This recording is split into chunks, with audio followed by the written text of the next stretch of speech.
Hey, yo, check it out. It's the one and only, never phony. Your big homie treat me like Tony. Peedi Crakk, live in effect with Mikey T, the movie star. Let's go, baby. Ring.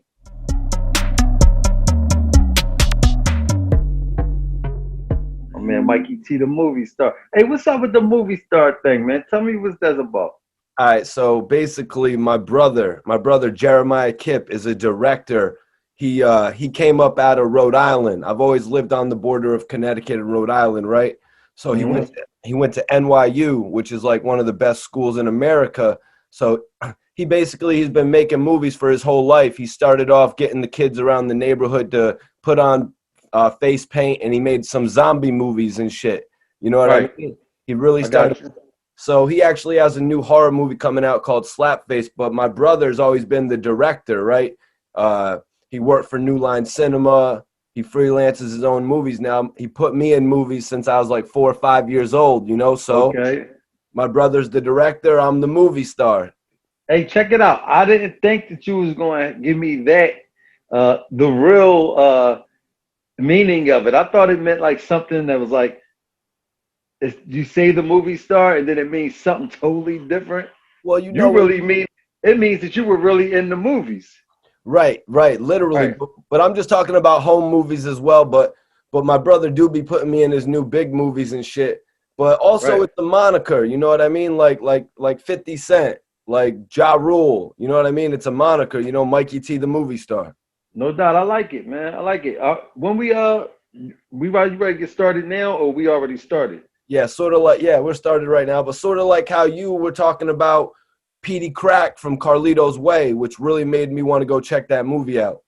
Yeah, yeah, man. That's where my name come from, man. It's this thing with Fat Joe, man. No disrespect to Fat Joe, Joey Crack, the Dime, but he feel as though I stole his name, but I didn't. I got that from the movie Carlito's Way. It was a guy named Benny Blanco from the Bronx, and my back at that time, my name was Pedro Tequila, so I just freely said it in a verse like they used to call me PD Cracko, like Benny Blanco, just thinking nothing of it. And then that particular song became like a little neighborhood banger, and everybody just kept saying PD Cracko. Right. So my name was Cracko for a long time. And then, niggas would just break it down and be like, hey yo, crack. So it turned into PD Crakk. And I just dropped the Pedro Tequila. Just coincidentally, he went from Fat Joe to Joey Crack. And he not feeling me running with the name. But I ain't going nowhere, man. And I got love and respect for him. He's one of the inspirations from when I was a kid, watching him digging in the crates crew, Lord Finesse, and Facts. all of them. So I really, what I'm saying, I take my head off to him, but sorry you feel that way about, you know what I mean? PD, it was a different time back then. You know what I mean? It was a different era. Fat Joe was still at the point in his career where he wanted to make all the history that he wound up making from being a mainstay on MTV. And then for Peedi Crakk to show up on the scene, it's like, oh shit, this guy with a similar name to me who quite possibly is going to be famous as hell. You know what I mean? Has a similar name. But for real, we knew Fat Joe as Fat Joe. It wasn't like a Rick Ross, Ricky Rose thing. You know what I mean? Right. Yeah. We didn't know him as Yeah. Joey Crack really like that, like where he was going to sell his album as Joey Crack.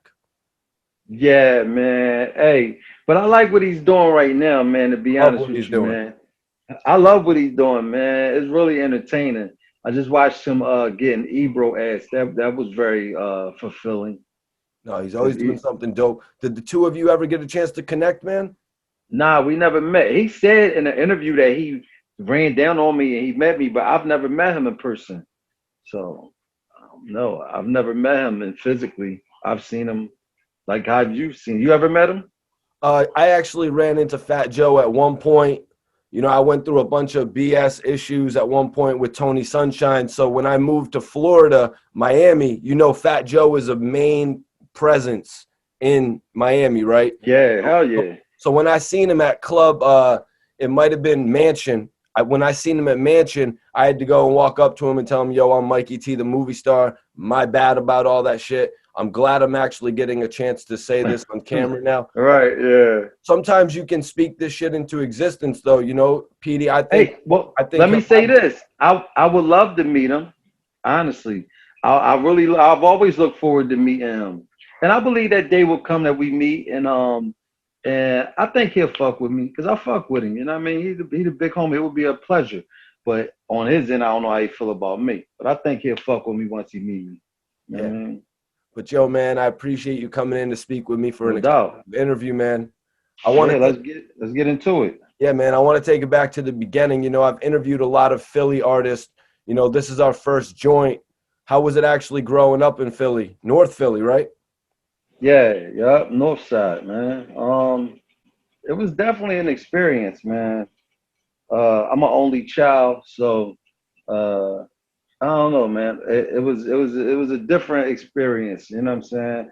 A worthwhile experience, though. I definitely appreciate it, but it was a rough ride, man.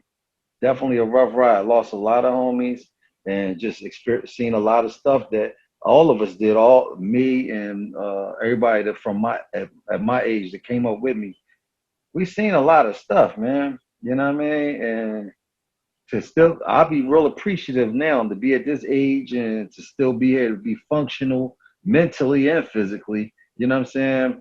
And still have opportunity and to be who I am is like a super blessing. I'll be having to remind myself to be thankful because when I look around a lot of homies is gone. A lot of people who had the same dream as me didn't even get a chance to make it and in jail or whatever, or just life just took a bad turn. And I'm just blessed, you know what I mean? But Philly is Philly, man. And I'm not here to say like it's something is worse than anywhere else. It's bad all over. But just that particular experience I went through in Philly is definitely, definitely something that could go in a movie. You know what I'm saying? So being a more cultured artist now, seeing the world, can you tell me what it was like building your name in Philly compared to like the advantages you could see that others would have elsewhere, like New York, Miami, Los Angeles? Um, Philly rough. Building a name musically, you mean? Like in the Right. industry? Yeah. Tough, tough, real tough, man. Cause Philly, I ain't gonna say we there's a lot of haters here or we just hate on each other, but it's really hard to get a large amount of people to all fuck with you when you ain't nobody yet. You know what I'm saying? If you get a following here, once you get a following here, man, if they love you, man, they say if you can make it in Philly, you can make it anywhere. And I think because of them being so hard, that's why we rap so good. That's why we had so many great rappers. We got a lot of good rappers, and everybody credit us on how we got some spitters here in Philly. I don't think it's nothing in the water. I think it's because it's so much pressure and the bar is so high that you gotta rap good. You gotta step your game up here. It ain't no lazy playing around shit. And all the goofy shit, you gonna get booed. Niggas gonna try to roll on you from the era I'm from. Niggas try to roll on you. You can't come around with that dumb shit. So uh if you I made it here in Philly, man, that gave me the you work your confidence up. And I just felt mad confident once I made it home. I mean, once I started feeling myself here in Philly, you kind of know that you on the right track. You know what I mean? So I want to ask you, man, what was the first chance that you got to see that you could actually get into the music industry and make it out? When I saw Freeway, when I heard Freeway on 1900 Hustler rapping with Jay Z and Beanie Siegel and Memphis Bleak. Once I saw him there, because this is my same homie that I knew since I was like 8, 9 years old, and we done been through going to Halloween costume parties as little kids, playing in old houses and shit, to growing up selling crack and taking shifts in the crack house together.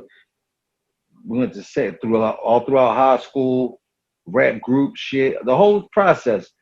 So when we got to the age of like roughly 21, 22, Free got signed to Roc-A-Fella, and once I seen him do that, I knew that I could do it because I've never known nobody that I never met somebody who made it.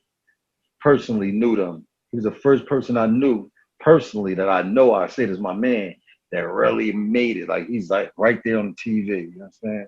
So that I was like, yo, I know I could do it. That's my man. He did it, and he's right next to me a couple minutes ago. So I'm about to go do this shit too. You know what I mean?